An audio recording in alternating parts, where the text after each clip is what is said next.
Hey everyone, welcome to Make It Meta. Today, I am joined by Brandon, aka Reaper, and we're going to be talking about Etali, giving a little brief deck tech video and my experience in the Pantheon series that happened about 2 weeks ago. How you doing, man? Good, good. Happy to be here. That's good. That's good. But yeah, I guess we'll get started probably on the tournament first. Yeah. Why did you decide to play Etali of all the decks? I know you're an avid a Tivit player, and I figured red wasn't in your wheelhouse, but Well, actually, I, I usually hate green, which is why I named the deck. I really, really hate green. But the deck's not green. It's actually just like all just rituals, mono-red. and yeah, it's basically mono red with like two green cards, even though half the deck's green. But um, so I played Tivit for probably way too long, and I needed something different to I don't know, get me out of the rut of playing Control. And that one looked the most exciting for me. I'd played it a couple times from before. I had probably 5 games on it, and I'm like, fuck it, let's just see what happens. So that's what we did. I ended up going first seed, going into the top 16 with 16 points. So I had 3 wins, a draw, and a game loss. Although Yes. the game loss was because I didn't make it to the round in time because I had to deal with a personal emergency. So we just won't count that. Undefeated is Swiss. Let's go with that. Yeah. For at least for everyone listening in, you're usually one of the people who always play in the Chaos events and the Mox Masters events. Why did you decide to show up for an event that wasn't even in your time schedule? uh, well, I would just happened to be up at the time, and I saw a little ping in my Discord, and I'm like, oh. All right, well, I might as well stay up for another 12 hours. Fuck it, who cares? Run it. Yeah, I mean, by the end of the tournament, I had been up for 36 hours at that point. It was Oh my god. it was Why rough. need you sleep? Why need you sleep when you can just jam cedh games? Yeah, that's what I'm saying. But yeah, so my round one in the tournament, I actually had a draw. It just was a long, grindy game, and everyone put up their win attempts. Everyone got stopped. It was literally the most uneventful game of Magic that you could have. Yeah, nothing to look at. But round two, that's where we got our first dub. It was against a Kinnan player in fourth position. It was against a Yeva player in third position, and we're gonna have to remember that later. And then a Kenrith player in first position, and it honestly started off pretty mid. It was Mana Dork pass. And then I had a pretty explosive turn two, throwing my Italian play, and I kind of hit a bunch of duds. And this is where I realized that I guess Itali's scary. I don't know why, but people think the deck is really the scary. the 7/7 dinosaur hitting the field in Okay. cdh is All right. a little more spookier than a 2/2 mana doubler, I guess, right? Yeah, whatever. And because there was a point which I have never received so much hate from 3 players at the exact same time that I had 0 cards in hand. My Etali was already in play. I had no significant permanents, except for a Beast Whisperer that I hit off of the Yeva player. Oh no. So I'm getting all of this hate from everyone. That the Kinnan player has all his mana out. He could easily win at any time. The Kenrith player has an Esper Sentinel and a couple other value engines. The Yeva player has its Yeva in play with a what's the tutor creature? um, You pay 1, discard a creature card, and tutor for. survival of the fittest. You The, should know it's in the deck.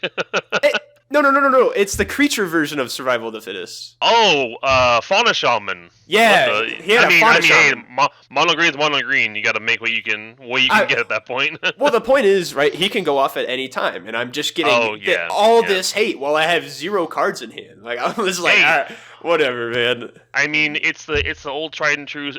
Even back to EDH, people don't like their stuff touched. As soon as you start taking like their cards out of their decks, they get mad. Like, that's true.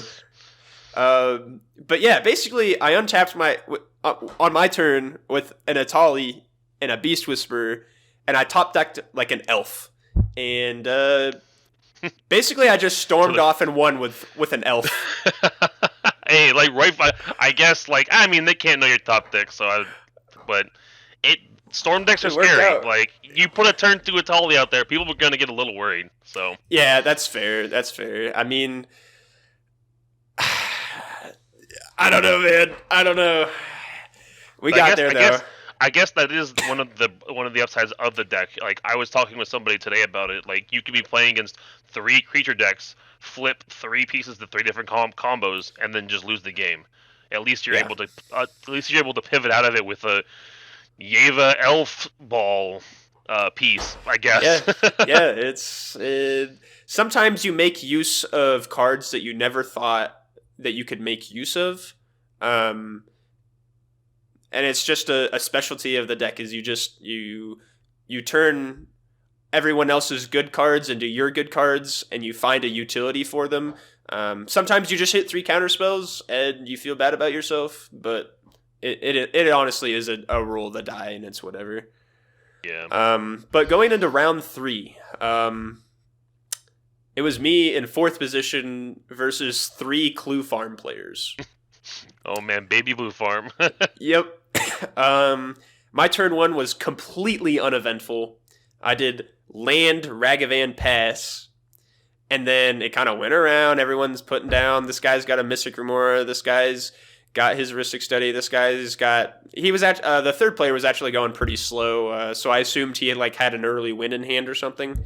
Because usually when someone keeps like a 6 or a 7, it's pretty obvious if they're going slow that they have an early win attempt coming out with it.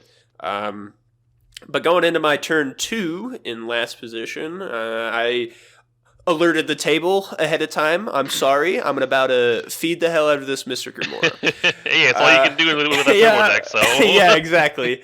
So I attacked with Ragavan, got my treasure, cast a Mana Vault, cast a Treasonous Ogre, no interaction, and then I cast a Hellkite Courser, Hellkite Courser is a card that says when it ETBs, it puts your commander from the command zone into play. So it's like a 6-mana Etali, basically, which is pretty cool. And it doesn't, when the commander comes out and goes back in, it doesn't add to commander tax, which is really important. Wow, that's actually really neat. Yeah, so the card's been absolutely gas. It gives you opportunities to Eldritch your commander into a Hellkite Courser. Whereas sometimes before I had it in the deck, it doesn't. I never had any good targets for Eldritch besides a Dockside, but that doesn't always just win you the game, you know. So yeah, I thought that was pretty cool. I didn't end up winning that turn because I gambled for a food chain, and that's what went into the graveyard. Good old Red Entomb. Yep. Love it. Yeah, but it went back around somehow, some way, came back to me, and I just untapped and e-witted the food chain back to my hand and won. Because, actually, funny enough, through the Etali flips that I had on that turn 2, I hit somebody's Ristic Study, and I got fid 15 cards through the Ristic Study because no one pays for Gruul. Exactly. Yeah, exactly. So that was actually hilarious. Ristic Study won the game for me for sure. Teamer Etali now, apparently, guys. Yeah. I mean, if we could add blue to Etali, it would be broken because you just get Displacer Kitten. Okay. Well, 1 card combo. Yeah, exactly. Easy wins there, guys. That's what I'm saying. But going into round 4, I was in not showing up. That's what I was in. So I got the round loss there. It was kind of unfortunate, whatever. Round 5, I was in first position. I don't exactly remember what happened in that game. I just know that I won. Wasn't exactly that memorable. I just put turn 2, turn 3 Etali ETBs on the stack, and we got there. I guess that is one of the good parts about playing the deck is your ability to just turbo out your commander, and then pray. Yeah, or gamble or whatever you want to do. Yeah, it's basically just a roll of the dice on 4 people's decks. You just hope you hit one good card out of everyone, and you go from there. But ending that, 3 wins, a draw, and a game loss put me at 16 points, top seed going into the semifinals. So going into the semifinals match, I was in first position, obviously. And this one wasn't too exciting. I basically just put 3 Etali ETBs on the stack, turn 2, position 1, and they all hit junk. Just absolute junk, which is just part of the deck. Sometimes you hit nothing, and that's just kind of part of the statistics that you should be okay with. I mean, it is what it is. Yeah, you're gonna have to start calling it sad Etali instead of sad Nos. So. sad Etali? Yeah. Sad Dino. Sad dinosaur. Sad. We could do that. We could go for that. What was it? When you while you were playing your games, did you feel fatigued at all? I know the time zones kind of mess with some people. I know some people have night shifts and whatnot. So did you feel any fatigue? Absolutely. From the start of round 1, I was tired. And it doesn't help that I probably played the most interactive deck that you can play on online. This deck is not webcam friendly. I had 6 decks to the side of me just to pull out cards so I could represent my board state correctly. Good. Because I don't have enough of the whiteboard cards. I need to order some, but I mean, when you're flipping for an ETB, I'm sure you're gonna run out of that pack real quick. Yeah, I mean, sometimes you sit there for 30-minute turns, just drawing, just flipping cards. I mean, so yeah, it was a really good tournament. I'm glad I did it. Obviously, got that top 16. Wasn't able to close it out. But it was very enjoyable, and it was weird to see the amount of hate that I got from the table as a Gruul deck. It was weird to hear and see, because it wasn't an inconsistency. It was every single game they're the Etali's coming down, the Etali's coming down, and it's in my head, being a statistical person, I'm I would never counter an Etali. There's no way, as a Tivit player, that I would ever use a Force of Will on an Etali. Unless I know they have revealed win or something. Why in the world would I do that? Top deck tutor and then cast and then land an Etali or something. Yeah. Yeah, exactly. I mean, at least it goes I don't want to put the too much. I'll give you too much of an ego, but you are a pretty developed player in the CDH community. People see you on their round their round 3 and they're oh great, we got another good player in our pod instead of just getting 3 randoms. So yeah, I get the fear, but a Gruul deck versus Blue Farm, I'm not. You're sitting in your corner while Blue Farm is gonna interact with everybody. So I'd rather go for them than an Etali player. Yeah, that's true. That's fair. I guess I don't know. I guess I haven't really thought about that much, so kind of hard to talk about that. Yeah. But I think that's good. We can move on to the little deck tech portion. Talk about some specific spicy cards in the list. Yeah. What cards to you did you find interesting when you first looked at this list? When I first heard a Gruul deck top 16 something, I was pretty baffled. I know the random decks will get through if given enough opportunity. Yeah, for sure. But the fact that you just double down on all the copy effects. One of the really big ones that stuck out to me was Jax's. Yeah. So the hard part with Gruul is you want to copy the Italis, right? Like when you're going through your flips, your best thing to see is someone's like phantasmal image, and that's really what keeps it going. You storm off and you hit another clone, but you also hit this card that's really good, and you're just hoping to hit enough density of good cards that you eventually get there. And red has a hard time, or red and green have a really hard time like making those copy effects without having really bad card quality. And so like we're skipping out on the Panharmonicon effects, we're skipping out on the Roaming Throne effects, just because like the card quality is just horrible. Like just they're bad cards. We don't want to run them. And Jaxus it at least has more utility in the deck by itself. Being able to clone a Hellkite Courser, being able to clone a Dockside, your Imperial Recruiter, and get to your next piece that actually gets you there. But like the main reason he's playable is because of his Blitz ability. Just having 3 mana, make another copy of Etali. It's the same thing as your Cursed Mirror, same thing as your Heat Shimmer. Yep. But it actually draws you a card when the Etali dies and when Jaxus dies as well. So it at least gives you something back. That's kind of sick, actually.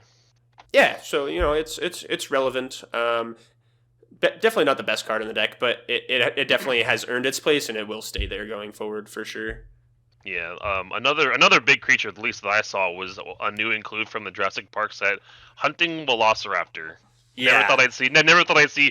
I saw one dinosaur in CEH. I was not expecting to see. I was not expecting to see another one. So. Okay, this card is bonkers. All right, you play this on turn 1, super easy to do. If Najeela players can cast the Najeela on turn 1, you can cast a Hunting Velociraptor on turn 1 too. Card quality for Najeela versus card quality for Etali. Sick, man. I like it. Yeah, exactly. But basically, you cast it, and then whenever you deal combat damage to a player, it makes your dinosaur spells have Prowl for 2 and a red. And oh, wow, that's crazy. Atali's a dinosaur. So now your Etali costs 3 mana for that turn. And your Etali, you're hoping that your Etali dies a bunch. So you have a cost reduced at Etali for the rest of the turn, which is really important to note. But also, Commander's Tax still applies. Okay. So once your Etali dies, you're gonna have to pay 5 and then 7. That's still better than oh yeah, 7, 9, and 12. Like yeah, 7, exactly. 9, and 11. It's actually bonkers. It's yeah, that card puts in absolute work. I've only seen it once, and the one time that I've seen it, super relevant. it broke the game. It just That's broke hilarious. it. Yeah, it was pretty hard to contest with the amount of Etali ETBs I put on the battlefield. So yeah, another big one that came to mind was a Hellkite Courser. I know you talked about it a little bit already in the intro, but what are your like? I can kind of put 2 and 2 together, but how has it been for you?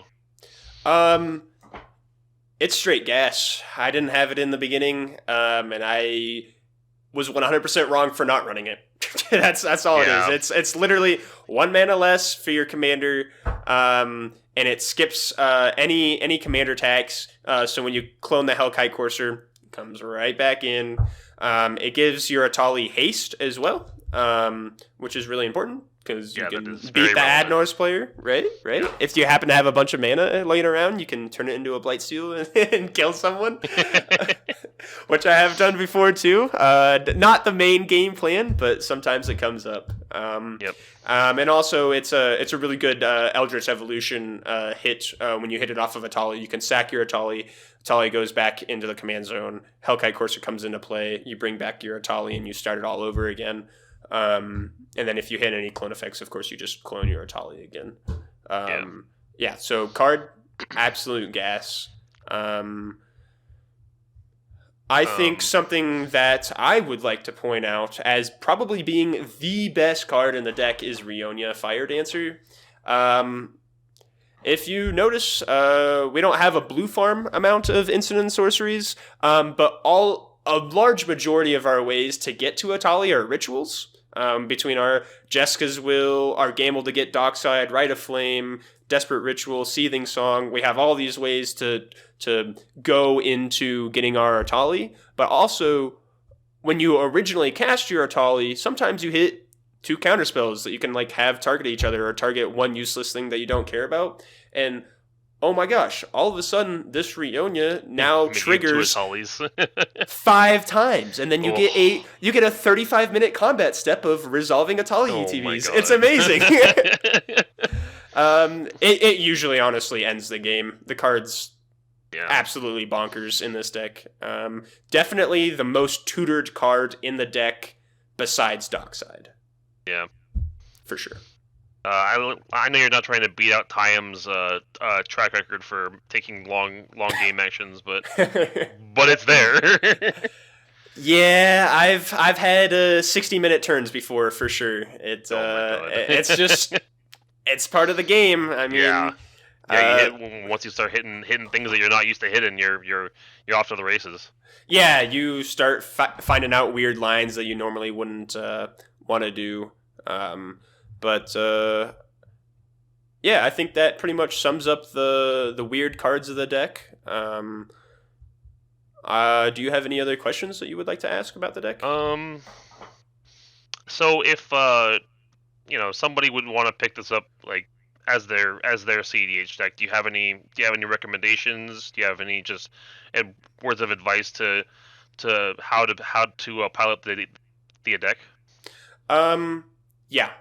This is one of those decks. There's 2 different types of CDH decks. I feel like there's CDH decks that they have to mull for the game plan in their hand, or they have to mull for the game plan that's in their command zone, which is a little bit different. In Etali, you have to mull for the mana. That's all you're mulling for. Whether that be with your elves, with your rituals, a combination of both. You're mulling for you. So when don't worry about interaction, don't worry about, oh hey, I need to get this Manglehorn to stop this Rogsai player. No. Just play your game. Just play your game.